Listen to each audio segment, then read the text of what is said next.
વડોદરા જિલ્લામાંથી પસાર થતી નર્મદા કેનાલ વારંવાર વિવાદોમાં આવે છે.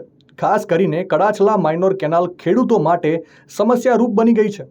ઉનાળામાં પાણી છોડવામાં આવતું નથી તો ચોમાસામાં રિપેરિંગ કે મરામત થતી નથી અને શિયાળામાં નર્મદાના અધિકારીઓ અને ભ્રષ્ટ કોન્ટ્રાક્ટરોની મિલીભગતને લઈ કેનાલો ક્યાંક ઓવરફ્લો થાય છે અને ક્યાંક ગાબડા પડી જાય છે અને લાખો લીટર પાણીનો વેડફાટ થાય છે, જેથી આજુબાજુના ખેતરોમાં ઊભા પાકમાં પાણી ફરી વળતા ખેડૂતોના મોઢામાં આવેલો કોળિયો છીનવાઈ જાય છે. અને એવું જ કંઈક થયું છે કડાછલા નર્મદાની માઇનોર કેનાલ ખાતે, જ્યાં ગત રાત્રિ દરમિયાન કેનાલની સાફ સફાઈના અભાવને લીધે માઇનોર કેનાલ ઓવરફ્લો થઈ જતા વાલાવાવ કડાછલા સુધીના ગામોની જમીનોમાં પાણી ફરી વળ્યા હતા.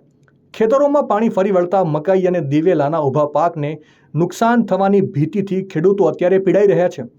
ખેડૂતોની બસ એક જ માંગ છે કે કેનાલની યોગ્ય સફાઈ થાય, જેથી પાણીના સ્તર વ્યવસ્થિત રહે અને ઓવરફ્લો ન થાય.